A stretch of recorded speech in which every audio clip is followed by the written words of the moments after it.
Kaixo eta ongi etorriak bertzegun batez, Unat magazinera gaur martxoaren 16. eguna dugu, hortzeguna, eta gaurkoan betiko legez bi elkarrizketekin gatoz. Lehenik eta behin, Elurre Iriartekin. Egonen gara, bera, Hilbeltza Baztango Literatur elkarteko kidea da, eta Hilbeltzak Baztanek eta Bertze Zazpi herri eta elkartek Doinuele izeneko sarea sortu dute. Zertarako?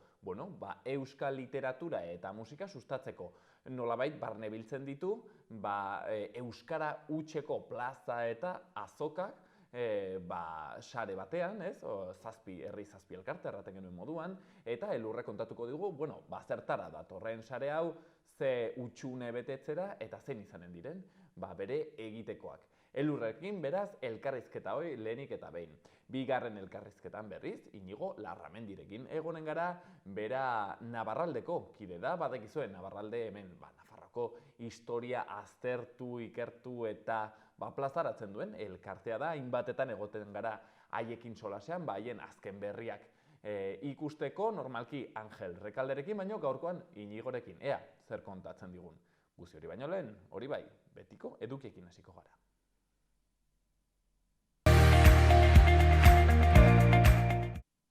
Lehenik eta behin, efemerideak. 1180 urtean Ingalaterrako kristau gurutzatuek Yorkeko sarraskia egin zuten. Judu askok bere buruaz beste egin zuten, ez zutelako bataiatu nahi. 1821 martxoaren 16an, Magallanes eta Elkano Filipinetan lehorreratu ziren. Eta 1833an, Herediako fusilamentuak izan ziren. Lehen Gerra Karlistan Zumalakarregik zuzendutako armadak Barruhandiako Heredia herrian Gamarran errenditutako 118 gerra presoen hilketa burutu zuen. Eta 1978ko martxoaren 16an, Mai Laiko sarraskia. Vietnameko gerran estatubatuar soldaduek 100 zibil hil zituzten. Gaurko lerroburu nagusiak.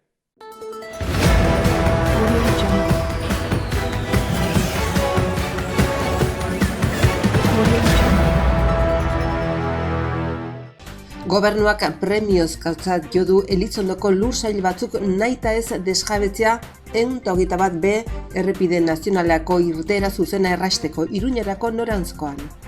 Nafarroan elikadura buru jabetzaren alde egiteko manifestuak 96 entitate eta 105 personen atxikimendua jaso ditu.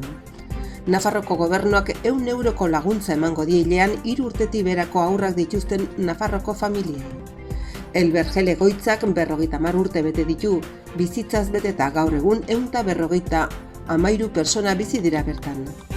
Herritarrek zahar berritutako Arantzadiko parkeak dituen 150.000 metro karratuez gozatzeko aukera izanen dute berriz ere apirilaren amaieran.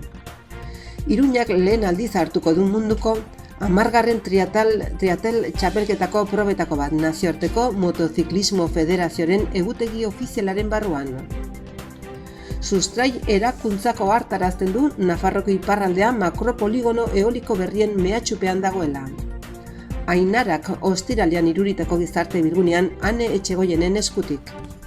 Zutagar musika taldea jarriko du doinua aurtengo herri urratseri.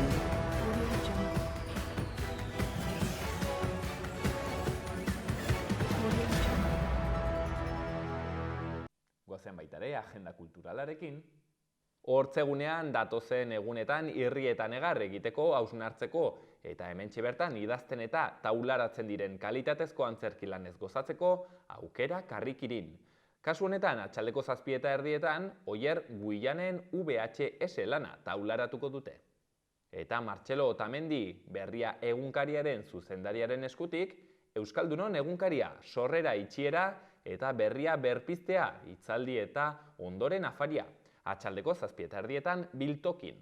Baita ere, Amonaren istorioak ipuin kontalaria Uharteko liburutegian, atxaldeko 8:30 eta Brech hori bertso lehiaketaren bigarren kanporaketa atxaldeko 7:00 Monton tabernan. Ekain Alegrek, Peio Ardaizek, Janire Arrizabalagak, Bitxori Elizaldek, Aritz Jamerrek eta Eki Mateorenak parte hartuko dute. Eta hortziralean, astokeriak eta astokizunak hitzaldia Mendillorriko Zibiboxean atxaldeko 7:00 Peio Belaskoainen eskutik. Eta errotze eta deserrotze literarioak zikloan Lurraz beste liburuaren aurkezpen solasaldia. Labagunean atxaldeko 7:00 Iratxe Erretolaza, Danele Sarri Ugarte eta liburuaren idazlea Garazi Arrula izango dira partaideak. Eta igandean, udaberriarekin jolasean aurrentzako eskulan tailerra ospatuko da, martxoaren 19 beraz, 8:00 7:00 biltokin. Udaberriko loreekin eskulanetan arituko dira aurrak prezioa €3 eta hartze kontzertua Utsun txalaparta eta Jei Hirukotearen eskutik atxaldeko 7:00 Berriozarko entzunaretoan. Jazz errepertorioa du modu berrituan interpretatuta eta mitologia oroitzapenekin. Gaurko egunkarien azalak, zer aurkitzen dugun bertan. Diario de Notiziasen kasuan Credit Suisse burtsan erori da eta Europako bankuen sektorea arrastaka eraman du. Suitzako erakundeak 20% egin du behera eta munduko 50 garrantzitsuenen artean dagoela azpimarratu beharra da. Saudi Banku Nazionalak akziodun nagusiak uko egin dio finantza laguntza gehiago emateari. Euriborrak gora egin du berriro eta galdutakoaren zati bat berreskuratu du. Argazkian, zaharretxe bateko giro ona eta izenburuan Elbergelen 50 urte. Egoitzak agintariekin batera bere urteurrenaren azken ekitaldia ospatu du.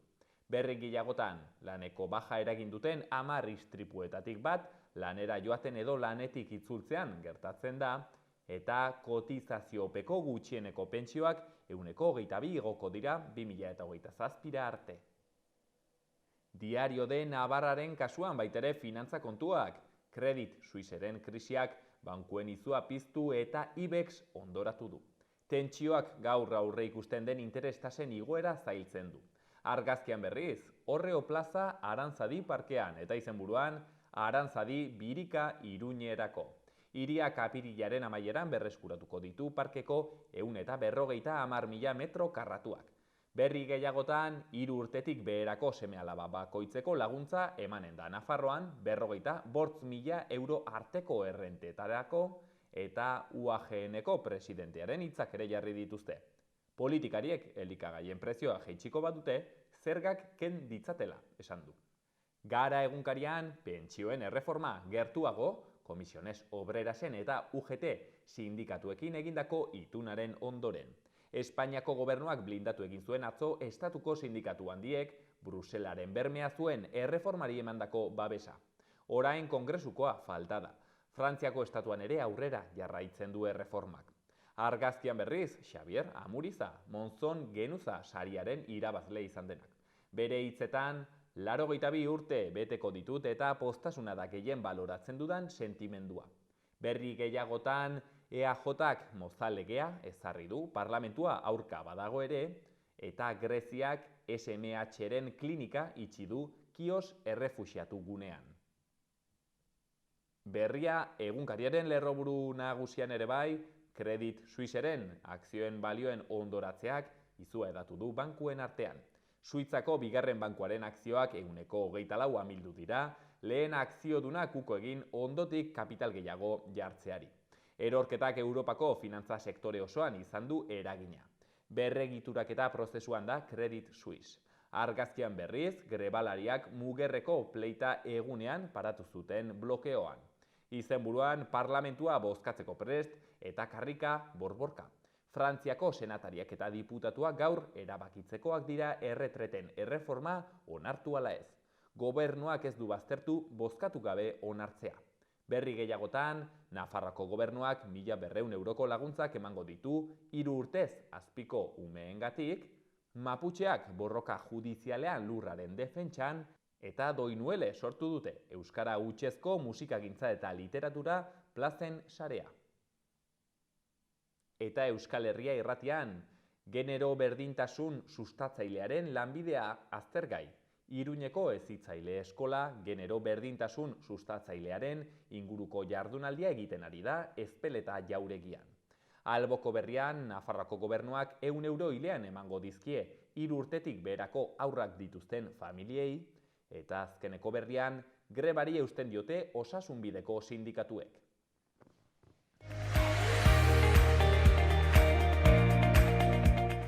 Gaurko eta biharko eguraldia. Gaur temperaturaren igoera.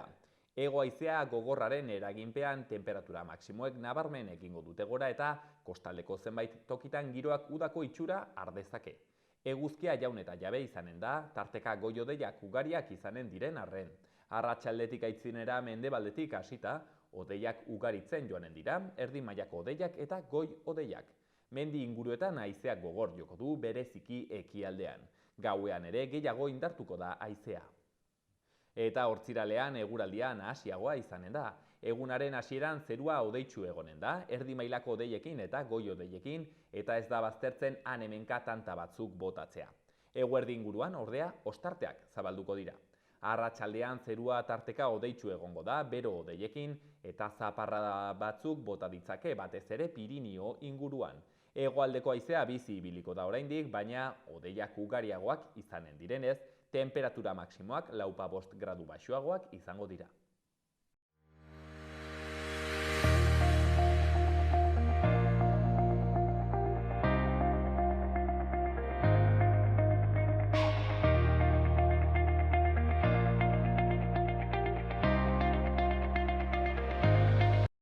Kulturarekin zer ikusia duten azoka, andana bat egoten dire, ezta? Musikagintza, literaturgintza eta bertzerako arte formak nolabait ere erakusten dituztenak, baino euskara hutsez hori egiten dutenak, hori ez da hainbertze ikusten eta badirudi pixket diglosi egoera honetan, hizkuntzari dagokionez diglosi egoera honetan gaudenean, merexi duela, horri ere bai, bere tokia egitea eta euskara hutsean musikagintza eta literaturgintza sustatzea. Hori egiten duten elkarte eta herri batzuk badira, baina badirudi orain ikusi dutela merexi zuela. Hori indarrak batzea eta hori sarretzea. Eta horren karietara Doinuele sortu dute, atzo aurkeztu zuten, eta guk gaurkoan aukera izanen dugu pixket hobe ezagutzeko Doinuele sare horretako kide diren, Ilbeltzako hoietako kide baten partez, eta kasu honetan Elurre Iriarte izanen dugu gurean atxalde honetan, beraz, lehenik eta behin, atxalde hon Elurre, eta mila esker honditz gurean egoteagatik.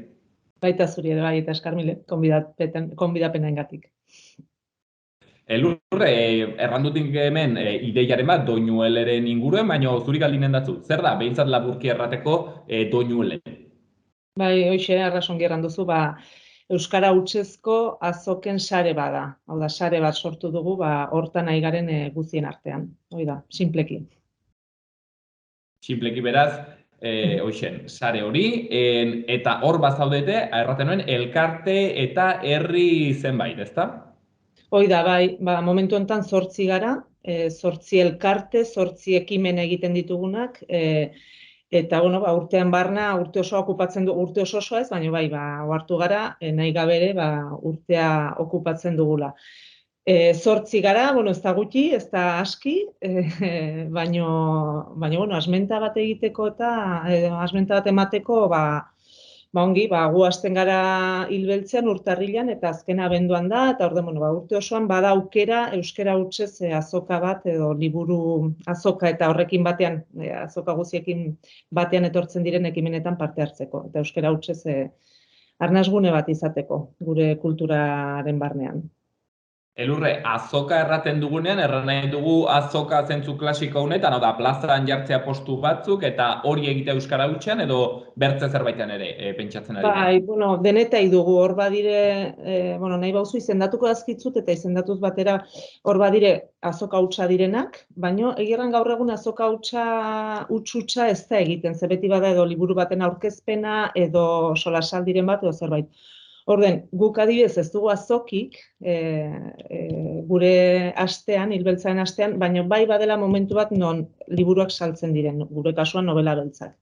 Hoi urtarrilan izaten da. Gero, orai martxoan izanen da gure gelatik Azkoitian, eta hoi liburu azoka bada, kasuntan emakumezko idazleen liburuekin egiten dutena, eta tartean ere berdin edo aurkezpenen bat, edo solasaldiren bat edo.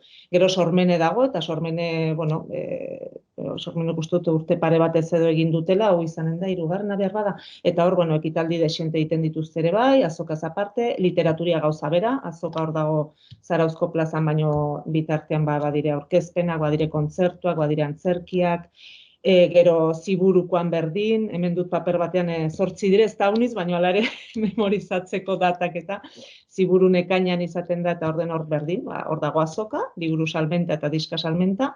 Bueno, orai arte ziburun adibidez diskak ez dituzte izan, baina horten ja izanen dituzte. Eta baina horrekin batean bada kontzerturen bat, aurkezpenen bat, gero irailean Hernanin egiten dute liburu azoka, eta gauza bera, horrekin batean bertze ekitaldiren bat, ikusi saran egiten dute urrian, eta hau berriz espezifikoa da haur eta gazte literaturarekin, eta hemen berdin, egiten dire mai inguru interesanteak eta aurkezpenak, eta azkena abenduan Lazkaon izaten da liburu azoka bat, hango elkarte batek antolatzen duena, eta gauza bera. Horrek ere, oinarria du liburu azoka eta liburu salmenta, liburu eta disko salmenta, baina horrekin batean beti ere bada edo idazleren baten liburu aurkezpena edo zerbait, bai. Hoida, batzuk igual indar gehiago edo pisu gehiago du batzuetan liburu azokak, salmentak, eta bertze batzuetan igual ekitaldiek dute pisu gehiago gure kasuan bezala. Aipatzen ari zaren honetan, ekimen eta herri hauek, hilbeltzaz ere eskatuko datzut hitz pare bat elurre zeren akaso baztanen, bai, ezagutzen dugu ongi zer den, baina pixket baztanetik kanpo eta Iruñerriko jendeak badaiteke zain ongi ezagutzea, beraz, ez da kontatzen ari guztun pixket zein den egiten duzuen lana. Bai, gu ja 9 urtez egin dugu, aste oso bat Euskal Nobela Beltzaren astea deitzen duguna, eta Nobela Beltza hartzen dugu oinarri bezala. Eta horren hasten gara, hilbeltzaren azken astean edo azken aintzineko astean izaten da, eta zenbait ekitaldi antolatzen dugu, liburu aurkezpenak, mai inguruak, zinemari ere ematen diogu toki bat, kontzerturen bat ere izan dugu, antzerkiak, bersoak, orden, pixket beti nobela beltzarekin eta beltztasun horrekin abiatuz edo oinarri bezala izaki, egiten ditugu zenbait ekitaldi. Eta, hoxe erran bezala 9 urtez aritu gara, elduen urtean 10. urtea izanen dugu. Hoida, Doñueleren aurkezpen hortan gu pixke berandu aliatu gara, segure aia pasatu da urten. Eta, hoxe da egiten duguna. Gure asmoa izan da gehien bat erakustea, asmentatik erakustea, Euskal Nobela Beltza existitzen dela aspalditik, badela Nobela Beltzaren idazle aintzindariak baditugula eta gaur egungoak ere bai, eta aitzaki horrekin bertze zenbait ekitaldi antolatu pixke batzutan igual urruntzen zaizkigu Euskal Nobela Beltz horietatik, baina beti ongi etorriak izaten dire eta ongi pasatzen dugu. Hilbeltzari, elurre, eta gainerako elkartei zer ekartzen aldio sare honen parte izateak? Sare batek beti hoxe ekartzen du, ez, babesa, pixkete nik imaginatzen dut sare bat, ekilibristen sare bat bezala, ez zaitu erortzen uzten edo erortzen bazara, uzun non erori. Orden sare batek ematen datzu pixkete indarra, igual konpartitzen aldituzu arazoak naiz eta 3 administrazio desberdinen kideak izan, amankomunak batugu gauza batzuk, eta edo arazoak, edo ideiak ere bai, eta aldi berean ikusi ez zaudela bakarrik, ez, badirela zu bezalako bertze batzuk, eta ez zarela bakarra, eta ez garela gutxi ere, ez? 8 elkarte egotea hor martxan, 8 ekimen euskara hutsez egiten antolatzen, bada gaur egun, egirran bada ekarpen bat nahi bauzu. Orden, sareak ematen dizuna da, hoxolako konstantzia bat, kontzientzia bat, nik uste dut hoxe ez zaudela bakarrik, eta ez zarela bakarra, nik uste dut hori dela. Gehien bat, eskaintzen alduen aulako sare batek, beti ere norbaiten eskuti zazila, norbaitekin batean zazila. Elurre, ez dakit aukera izan duzuen dagoeneko pentsatzeko pixkatzen izanen den sare honen funtzionamendu, hau da, nola jardungo duzuen, gero pixket etorkizunera begira, ez dakit denbora tarte bateka elkartzea, benka bateratuak egitea? Ez, ekimen bateratuak nik uste dut bakotxak ere bere antolaketarekin nahiko lan, egia da, bakotxea atzo adibidez elkarrekin egon ginela gero bazkaltzen, horraitu ginen bakotxean nekeaz eta nik uste dut elkarrekin egiteko zerbait handisorik edo zerbait egiteko zaila, baina bai importantea iduritzen zaigula, bueno, ba, urtero olako aurkezpen bat egitea, aurten hoxe erran bezala pixkete beranduxago, baina bueno, ongi heldu da, ze badire orai 7 azoka bidean, baina bueno, helduen urtean urte asmentan edo gauza bera egin, eta bueno, helburua izan zen, helduen urtean 8 izan beharran, ba, gehiago izatea. Hau da, pixketer negotea horrekin, ez? Ze aukerak dauden non zerbait antolatzeko eta igual gurera ekarri azoka gehiago. Ez? Nik uste dut hori lortuko bagenu, ez? Urtero aurkeztu eta bat gehiago, bi gehiago edo, bueno, 5 gehiago baldin bada hobe, ba, nik uste dut horrekin helburua betea. Eta betire harreman bat eta kontaktu bat mantentzea. Adibidez, hoxe, ba, gure programazioa, bakotsaren programazioa etxi edo ine delaik elkarri komunikatzea eta hoxe, nik uste dut horrekin beteko dugula gure helburua bai. Badakizue, badiren bertzelako azokak potentzialak nolabait ere izaten aldirenak etorkizunean sare honen parte? Ez ditugu ezagutzen, ez dakigu norbait lanean nahi ote den hortan, baino bertze, atzoko prensa horrekoaren bertze ondori bat izaten alda norbaitek ikustea eta animatzea hortara. Ez, nik uste dut beti, bueno, badirela hortaldeak edo badirela irakurle taldea honitz martxan eta igual hortik norbaiti okurrituko zaia zergatik ez urtean behin hartuta azoka bat egitea ez dualako lanik eskatzen, ez pauzu azoka baino zerbait gehiago ere antolatzen. Eta, bueno, ba igual izin denon baita hor, eta igual azitiki bat jarri dugu norbaiten buruen. Bai, hor adibidez, bueno, provintzia batzuk falta zaizkigu, eta bueno, ia hortaraino ailegatzen garen, eta hola Euskal Herri osoko, edo provintzia guztietako jende elkartzen garen ondokoan.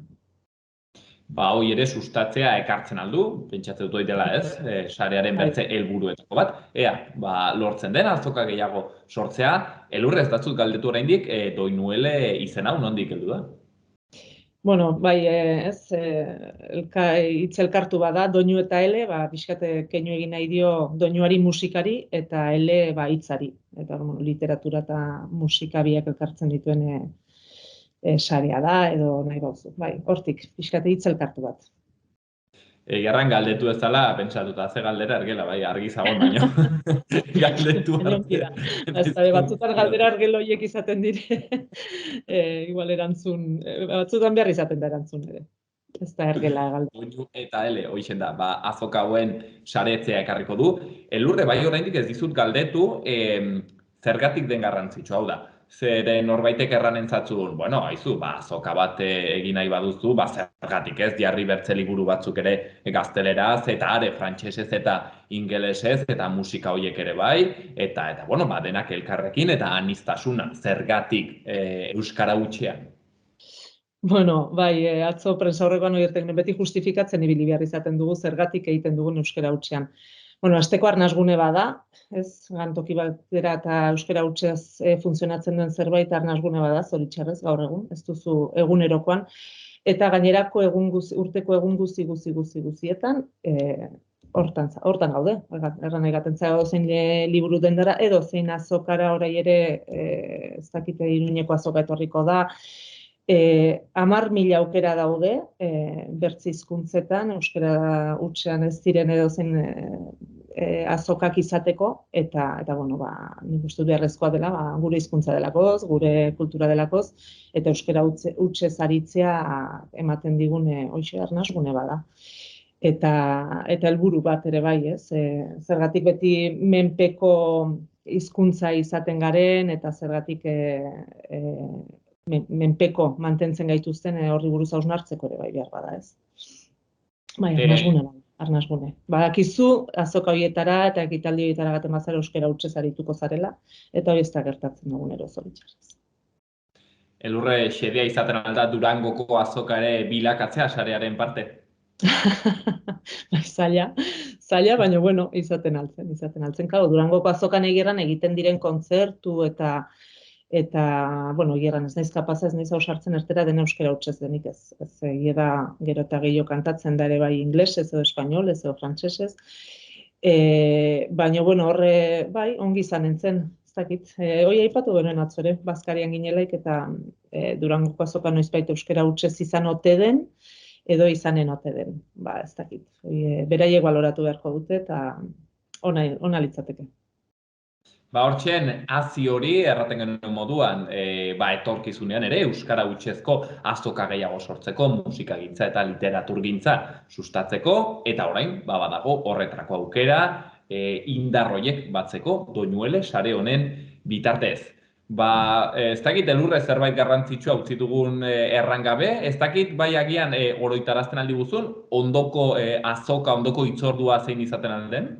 Bai, azkoitikoa da, gure gelatik, eta hau da, non duten nire zera, martxoen 24 eta 25 da. Asteburu hortan izanen da, hemen txiberean da. Eta, hemendik konbidatu jendeari apuntatzeko data horiek, atzo eman genituen data guzti horiek eta animatzea. Ez baita bakarrik liburuak erostea edo diskak erostea, bada ere harremanak eta bada sare bat ikustea eta jende ezagutzea eta, ekimen politak dire, nik uste dute interesanteak direla, politak baino interesanteak. Beti ezagutzen duzu hurbilagotik, igual idazle ezagutzen duzu, edo argitaletxea bera, edo antolatzaileak, hor bada mamia. Eta azoka bera ez dugu aipatu elurre, baino nolabait ere komertzio forma bezala ere, badu bere buelta, ez, pixkete salmenta zuzenago hori, aipatzen zenuen aritik orain, ez da supermerkatu handi batean, ez da internetik erostea, baizik eta hortzen, ez, pixket lehenagoko gixan, komunitatea pixket elkartzea plaza batean, honen bueltan, ez, horrek ere erran nahi dut baduela bere zentzua.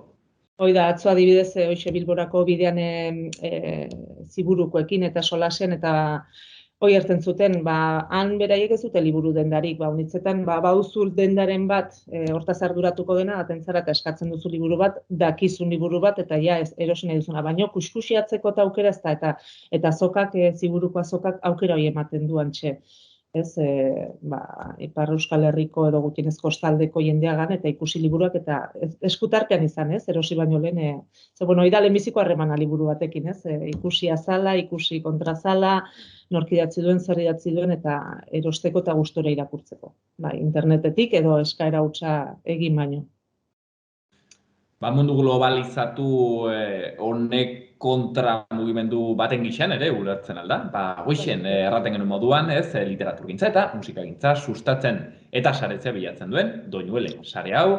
Gaurkoan hemen utziko dugu, azkoitiko merkatu azoka horrekiko gomitearekin, eta bertzerik gabe Elurre Iriarte, Baztango Hilbeltza elkarteko kidea, mila esker handitz gurean egoteagatik eta egin duzuen apostu honengatik. Mila esker zuei.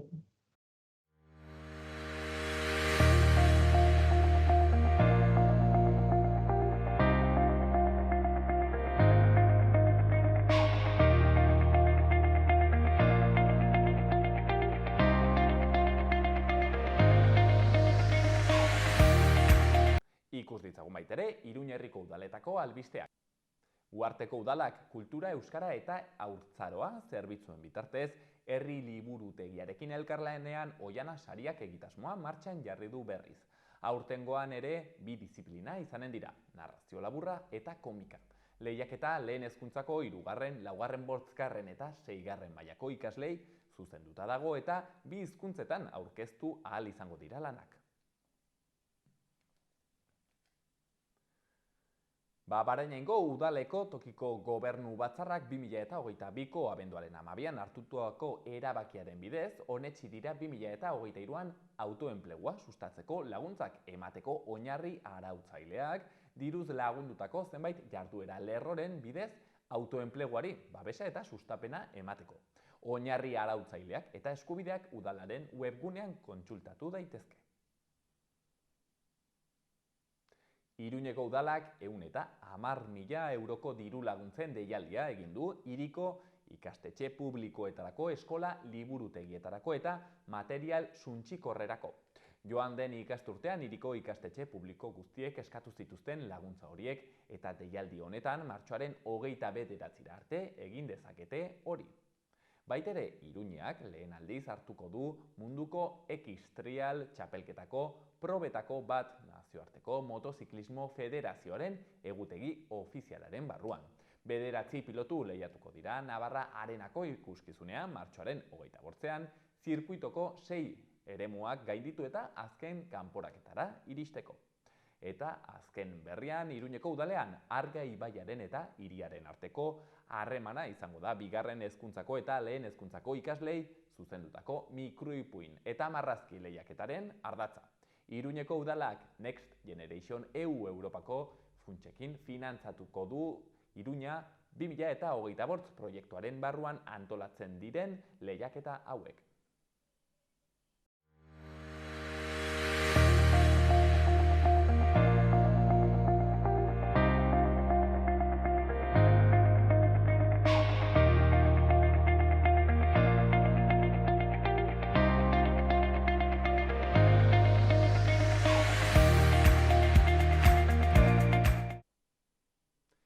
Dakizuenez, hilabetean behin gutxi gora bera, Navarraldeko kideekin egoten gara hemen solasean haien azkeneko kontuez jakiteko, Navarralde bat gizue, elkarte hori hemen Euskal Herriko pixkat memoria lantzen duena, ikertu liburuak ateratzen dituzte, hainbat kontu, hemen egoten da normalean Angel Rekalde, bertako zuzendaria, baino, dirudi orain, nola baitere, Navarralden egiten zuen lan hori alboratuko duela batean, eta uste dugu Espainiar Estatuak fitxatu duela bertako historia. Ez egia, baina zuzendaritza aldaketa bai egon dela, eta beraz gure kolaboratzailea ere aldatu da, eta Inigo Larramendi izanen dugu, hemendik aitzinera gurean, beraz gaur plazer onditzez, bera ezagutuko dugu, eta nola ez baita ere jakin, Navarralden zertan dabiltzaten, beraz, lehenik eta behin Inigo, mil esker gurean egoteagatik, eta eskerrik asko. Mila esker zuei arratsaldeon, eta mila esker zuei gonbidatzeagatik, ezta. Zuri, Inigo, erraten genuen beraz, zuzendaritza aldaketa pixket egon dela, orain zuzara lehen erraten genuen brometan, de Bosch edo de Bosch ez dakit, baina baitzat marroiak hartuko dituenak, ez? Ardurak izango dira. Orain gaude transizio momentu baten, hau ez da golpe de estado edalako izan, da gauz askoz lasaiago, eta, naturaren kontuak edo denboraren kontuagatik, denborarekin aldaketak egin behar dira, eta, atraizion edo esan zidaten, duela hilabete batzu, hori, aldaketa hori egin nahi zutela, hori, esan bezala motel, polikieta, eta, dena aztertuta, esan dauka, orain pizkanaka, ardura horiek edo hartzea, eta, salpenak eta aurpegia ematerena, hemendik horrela, niri egokitu zait, ezta, baina, oso gauza naturala, osea, lasaitasun oso dena. Eta Angel ez da desagurtuko, egungo da eta badago laguntzen, baina, beste posizio baten noet esateko. 78ko ezain trantsizio eredugarria izan da? Ikusiko dugu, hemendik 20 urtetara galdetu, orain, gauza hauek jaketen dira nola hasten dira, baina ez nola bukatzen dira. Eta bestela, guk dakizunez, kontakizunaren arloan lantzen dugu, orduan, denborakiko dugu, kontakizuna bat eraikitzeko, hori guztia estaltzeko, ezta? Edo zein kasutan, hemendik aitzinera, Inigo zurekin egonen gara. Aprobetxatuko dugu, pixkat zu ere ezagutzeko. Inigo Larramendi, nor da? Zer kontatzen aldi guzu berataz? Galderon, nire buruari askotan ere galdetzen diot. Ni berez, ni ez jaiotzez, baina, txikitatik bizi izan naiz Gasteizen, eta, gasteiztarra naiz. Eta, kontua da, ez dut nire arlo pertsonalea kontatuko, baina, arrazoi pertsonalengatik, familiarengatik eta gure historia, gure nortasunari lotutako gauza interesatu izan zaizkidala, nire aitona Nederaranekin aritu zen lanean, eta esan nahi dut. Eta, horren arira, duela urte batzuk, 2012an Nafarroa konkistaren bosgarren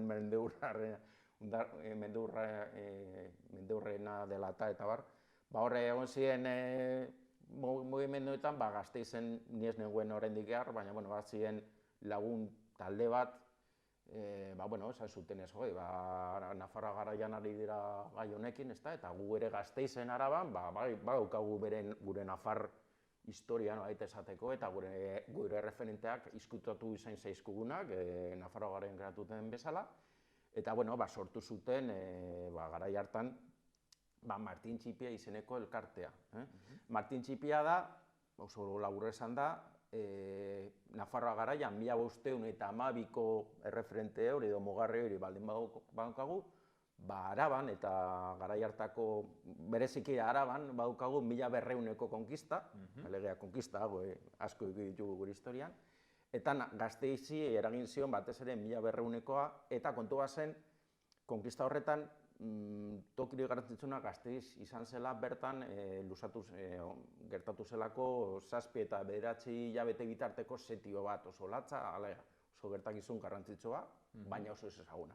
Hiria nolabait ere inguratu Bai, zuten. hori da, garai hartako Nafarroako mendebaldeko gotorleku edo hiribildu nagusia zen Gasteiz, gotortua, harresiekin, bere foruarekin, antzo jakitunak emandakoa, eta bar, eta kontua da hori, Gaztelak Nafarroako mendebaldea konkistatu zolo, eta esan dako, 7-9 hilabetez, jarri zaitez, nire bete hori esaten dut, jar zaitezte egoera hortan, 7-9 hilabetez, jateko horiek ez, edo, bertegietan daukazuna, hori da, ez da broma, beste luku baten hori izango litzateke, jaiak ospatzeko arrazoia, Logroñon bezala, monumentuak egongo ziren, baina gurean Gasteizen ez ezaguna.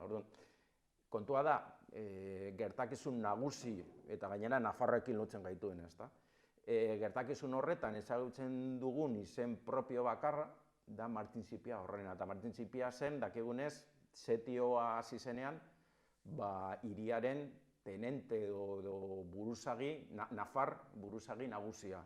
Eta, gainera beste historio luzagoa, Nafarroan ere bazegoen, eta kontua da, pertsonai bakarra dela ezagutzen duguna gertakizun horrekin lotutakoa, eta, izen bat jartzerakoan edo elkartearen nondik norakoak ezurma mitzeko nola eta esateko, izen bat jartzen. Izena duen guztia omen da, eta modan dago orain irati filmarekin, gure izena jarri behar izana emateko, ez da. Eta, hartik dator, elkarte horretan, ni geroago bildu nintzen nara, baina, aritu gera, gauza nagusiki, lortu genuen Gasteizko Alde Zaharreko, ez da kale bat, baina plaza moduko bati Martin Txipia lekua izena ematea. Claro, hain ez ezaguna da, ez duela ere, hirian bertan... Orain arte, zertzu ere ez. Badira kale batzuk Nafarroako erregeak esate baterako, edo antzo jakituna, hori bai, forua emandakoa delako, baina gero handik aurrera ez da agertzen. Hori bai, errege katolikoak, edo voluntari entrega, hori bai, hori non nahi ez da.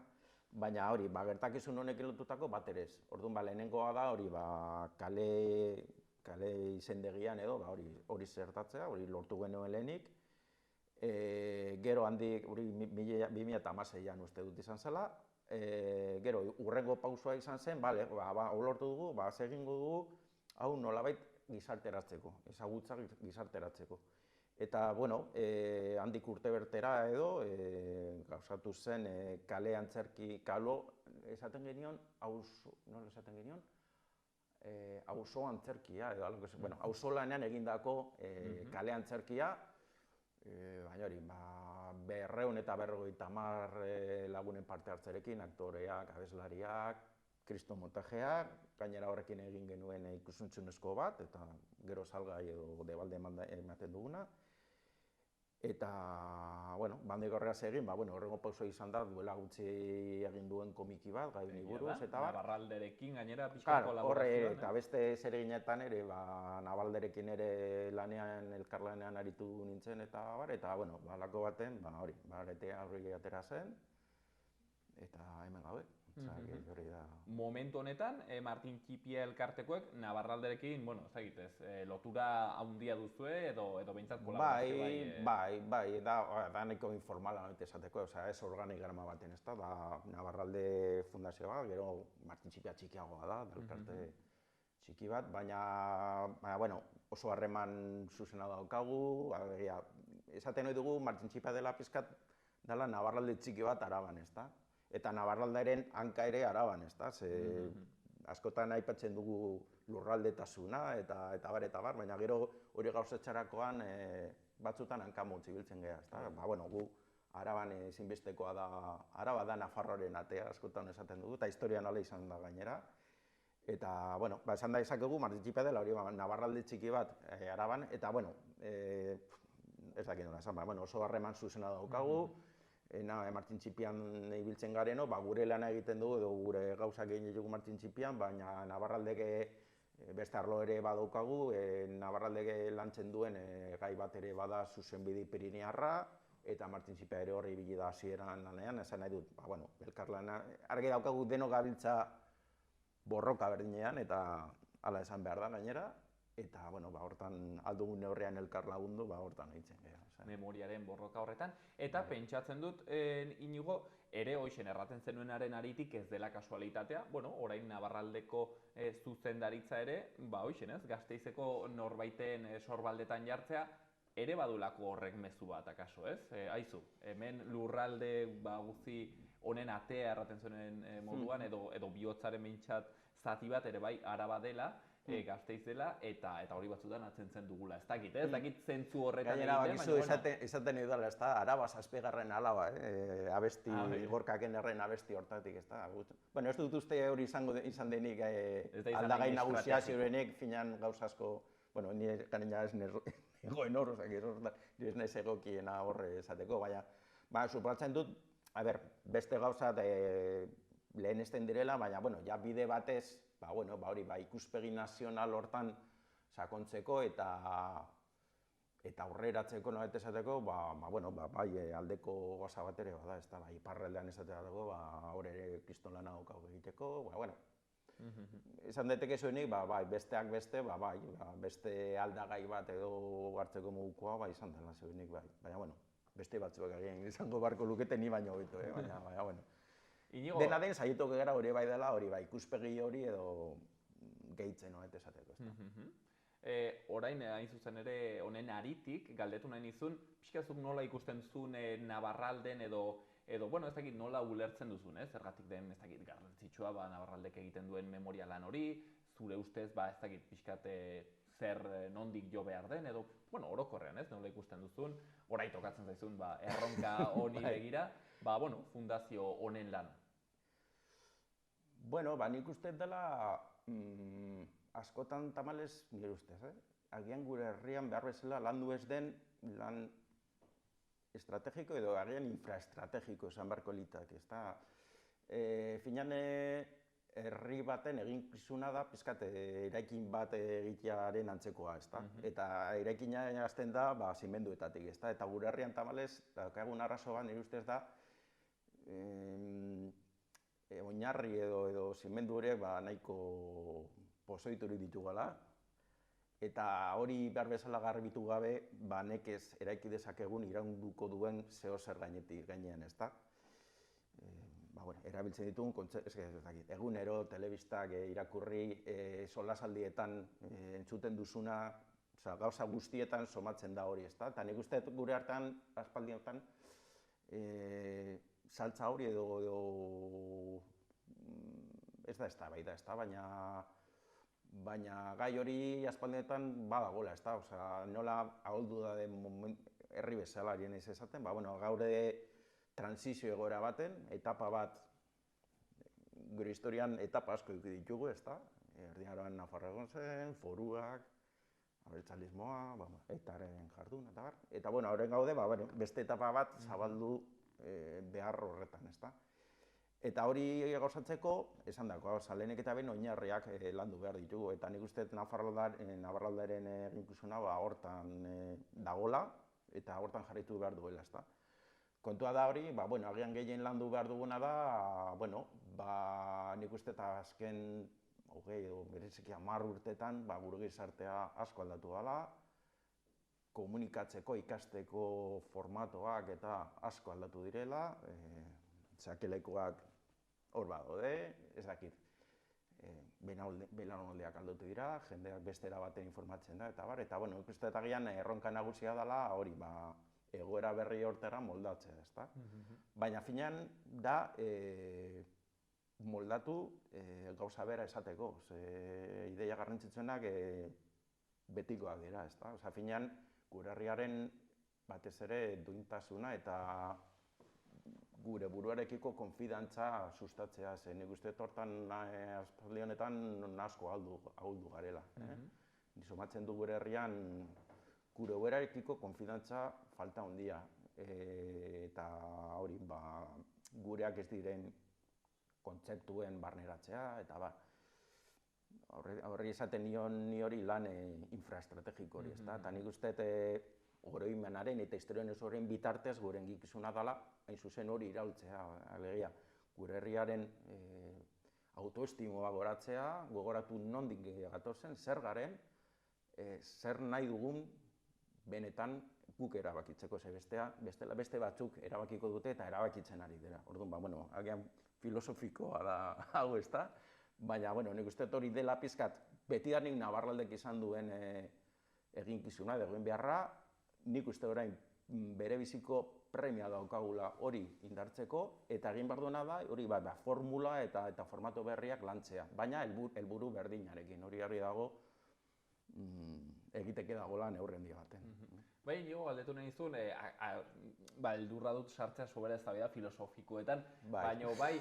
De formación profesional. Hoixen da, ez, bai, etortzen zaigu por defecto. Baina erraten genuen historiaren eta memoriaren berreskurapen hori egin behar dela, eta zalantza sortzen dit. Hori da borroka politiko bat, edo da borroka zientifiko bat, nola baitere, ez? Nik esaten dut, goizean hauetik altzatzen zarenean eta komunera joaten zarenean, hor egiten dena egitera, ja politika egiten ari zarela, alegia. Orain oso askotan ematen dut dena despolizitatu egin behar dela. Hori ezen da, dena da politika, alegia. Gizon animali politikoa gera, hori izaten zuen Aristotelesek, uste dut, bestela zuzenduko. Eta alaba gara, alegia, politikoa, zer politikoa ez dela esaten nahi dena da, orain dagoen egoera politiko hegemonikoa neutro bezala hartu behar dela, baina hori ez da apolitikoa, hori da hegemonia, da beste kontua da, alegia. Politiko edo apolitikoa hori izin da aukeratu, dena da politikoa. Zuk esaten baldin baduzu apolitikoa izango naizela, horrek esan nahi du,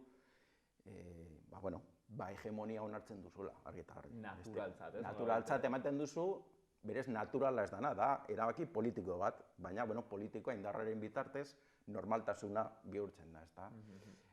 Hori bai, hori egitekotan, era ezberdinetan egin daiteke eta garrantzitsua da hori ere, batez ere datu batzuen gainean hori lantzen duzuenean, datu horiek ongi sustatzea. Horrek ez du esan nahi du soflama hautzean sartu behar zarenik.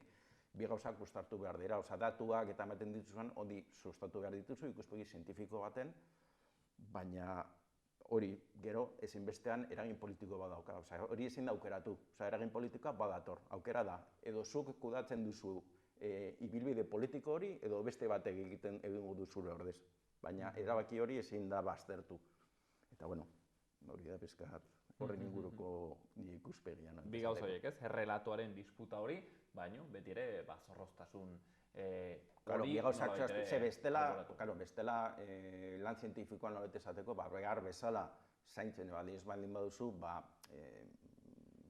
ez dakit no esan, baina gero ezin izango duzu behar bezalako oso ahula izango da, edo oso erraz edo nork bertan bera utzi ahal izango du zure lana kontakizun horren hildoan, ezta? Baina bi arloak ezinbestekoak dira, eta biak uztartu behar dira ezinbestean. Hortxe, Inigo Larramendiren pixket ikuspegiak, orain Nabarralderen timoia hartzen duen honetan, nola ulertzen duen pixkat berak historia eta memoriaren lanketa hori. Bai galdetuko dizut, Inigo hemen zaudenez, bueno, egiten dugun gixan pixkat orain ere zertan zaudeten, badakit errandi da zulenago, Gebarako gazteluaren kontua lantzen ari zaretela. Bai, hori, aztu zait lehenago aipatzea, horrein Martin Txipia bezala, baina gero ere Nabarralderen bitartez muituko dugu eta esku hartan badukagu gai batzuk aipatu bezala.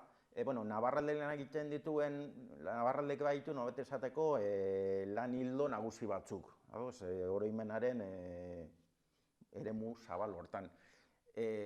Besteak beste Zubizonbide Pirinarra aipatu dut, eta beste toki, beste hildo bat bada esaten digun oroimen lekuak. Argia gure ez dira bakarrik toki fisikoak, baina nabariago, badira tipiko toki fisiko batzuk, haien bitartez, nobete esateko, gure historia ezagutu dezakegunak, eta landu dira Beloaga, Aitzorrotz, Arantzazu, eta beste batzuk, bale? Gehien bat, orain arte, Gipuzkoan eta Nafarroa garaian. Orduan kontua da, gu ere Araban, Martin Txipian barruan, guk hori ere Araban ditugu hainbat oroimen edo memoria leku interesgarri horietako batzuk. Eta, hautatu genuen hori, Gebarako gaztelua, Gebarako Arabako lautadan, Gasteiz eta Burain artean. Kontua da hori, oso Gebara familiarekin lotuta dago, eta, lusatu gabe, kontua da hori, barren bitartez, Arabako historia osoa birpasatu dezakegu, gure ikuspuntutik, eta, horrekin ja busatu genuen ikusentzunezko bat, hori egina daukagu, eta, kontua da, erantzi nahi diogula liburuzka bat, ikusentzunezkoa, da oso zuzena, eta informazio justu barekin ez da, baina, norbaitek nahi baldin badu apur bat gehiago sakondu, erantziko diogu liburuzka bat, eta ari gara hori prestatzen, ni nabil jotak horrekin egun hauetan, alik eta lasterren amaitzeko, eta hori datozen udaberri amaieran nahi dugu kaleratu eta bai. Gebarako gaztelua eta familiaren inguruko lanketa egiten alde batetik, eta bertzetik aurreko batean Angelek ere kontatu ziguna, urte hurren garrantzitsu batekin, Nafarroa garaiarentzat, Nafarroko erresumarentzat orokorrean, Iruñeko erresumarentzat pentsatu da hasiera batean, zehazkiago Angelek erakutsi digu hemen zerbait ere, Horreagako 824ko gudu hori nolabait ere landuko duzuela urte honetan. Aipatu pare bat lan hildo aipatu ditut, Zubizonbide Pirinarra, oroimen lekuak, eta beste bat bada, hori, data nagusiak, izan ere horrekin jaio zen hau guztia, Nafarroa konkistaren 500. Urte horren horrekin. Eta horren arira, gure artean pentsatzen, kontua da datorren urtean, ez da urtengoa, baina behar oso ezaguna ere ez denez, nahi dugu pizkat denboraz prestatu eta kontua da datorren urtean, 2024an betetzen direla 1200 urte, alegia zenbaki borobil bat, Horreagako bigarren gudua edo bataila gertatu zela 824an. Oso ezaguna da, edo askoz ezagunago da, lehenengo bataila, Karlomagnorekin eta horrekoa, 778koa, Errolanen abesti hori guztia, hori ezagunagoa da, baina beste, berez da hirugarren bataila, hau ez da inezaguna, baina finez guretzat garrantzitsua da. Izan ere, kontua da, gerra hortan Frankoak garaituak izan ziren, gehiago sakondu gabe, garrantzitsua da hortik atera zela edo aldarrikatu edo izendatu omen zutela Eneko Aritza, Iruñeko erresumako lehenengo errege bezala, eta horrek zer esan nahi du, hori dela Nafarroa gure euskal estatutzat jotzen dugun heinean, hori dela gure independentziaren abiapuntua. Ez da nola nahiko ideia bat, ez da? Askotan gainera aipatzen ditugu hori galerak eta baditugu ere garaipenak eta kasu honetan independentziaren abiapuntua. Ez da, estatu bat esango bagenu, zeurenik jai egun bat edukiko genuen, horrekin lotutakoa, independentzia eguna. Hainbat estatutan, jai nagusia da independentzia eguna. Eta gu, zer? Gu daukagu, ez dakigu zein egunata gertatu zen, hori gila dara, baina independentzia abiatu zuen gertakizun bat daukagu, eta da hori, ez da nona nahiko hitzordu edo mogarri bat. Orduan, oso ezaguna gure ustez, behar bezen ezagunaz denez, nahi dugu gizarteratu eta jendeak barrenatu dezan da, hori, bere garaian konkista bat egon zela eta inkorporazio bat jalagurek egon zen bezala, hori, independente izan ginela eta momentu hortan gauzatu zela, hori eztabaitu daiteke, ez ginen zerotik jaio eta baina, mugarriak zehaztu behar direla eta ezinbesteko mugarria da independentziaren hasiera delako, ez da? Hoixen da, zuzen ere, Navarralden egiten duzuen lana, ez da? Historiako zatitxoiek berreskuratzea, hain ezagunak ez direnak, eta batzutan pentsatzen dugu, atzeko historia, dena dela kontatu diguten bezala, eta garbia eta ezagoela misteriorik, baina ez kontuz, hemen, batean, historiare aldatzen da, ikatzen duguna. Eta ezagutu, eta hausnartu, ez da, ze esan nahi diogu gertakizun bakoitzari, eta, bueno. Honen aritik inigo, akitzeko ez egit ikusi duzun Irati, pelikula? Bai. Eta, zer moduzkoa? Balorazio bat, hemen, inorek ez digula entzuten? Bai, lehenik eta ben esan behar da, nik ez dut, duintasun falta dugun hortan, askotan, ez diogolo behar bezalako, potolotasuna ematen diogu egiten dugun lanari, ez da? Eta alde hortatik, lehenik eta ben filmak kalitate handia daukago, eta nik uste nabarmendu behar dela. Eta, oso interesgarria da, batez ere, jende artean gai hau txertatzeko, ongi tratatzen du, batez ere, baskoiak duintasunez tratatzen ditu, eta hori da ni behintzat gehien baliatzen dudana. Zeo zer esatearren, nik eskertuko nioke agian hori, batzutan, testuinguru historikoa, ez duela, hasieran esaten du, Mendebaldeko Pirineoak nire esango nuke Baskonia, ze hori gertatzen da, Baskoniaren errealitateen eremu hortan. Kokapen hortan nik, agian aldaketatxoren bat edo niko nuke. Baina da gauza bakarra, baina agian esan da beste guztian, lan ona da, oso kalitate handikoa. Eta nik uste, gehien gustatu dugu zitzaidan izan da, nik uste finean dagoen mezua dala nortasunen arteko borroko bat irudikatzen du, eta nik uste horrek gaurkotasun handia daukala, hegemonikoa, imperioa den ideologia edo politika aipatu duzu, ez da? Politika horren bitartez, eta hori menpean hartutako nortasun horren artean, ez da? Eta, berak alde eta garbi parte hartzen du menpeko nortasun horren alde, ez da? Eta alde hortatik nik uste badaukala mezu bat oso zuzena gaurkolako, alegia. Menpean gauden nortasunen aldeko mezua dela. Eta, alde hortatik gustatu zitzaidan. El Espainoleko lerroburuan jarri zioten orain Euskaldunek Paul Urquijoren film progresista, zerraten zioten, ekologista, ez dakit batzen zizkioten, olako 14 abizen, neopaganoa eta ez dakit zer, jartzen zioten olako titulo erabat neutro bat, ez? Hortzen Irati pelikula, eta gaurkoan hemen, solasean, Navarralderen kontu kontari, Inigo Aritzarekin, Inigo Larramendirekin, gaur izan dugu aukera bere ezagutzeko, eta aurrerago, izanen dugu, bere berri ere bai, beraz Inigo, eskerrik asko gurean egotegatik, eta, zorte hon etapa eta bidai berri honekin. Bale, eskerrik asko zuei, eta horrengo arte.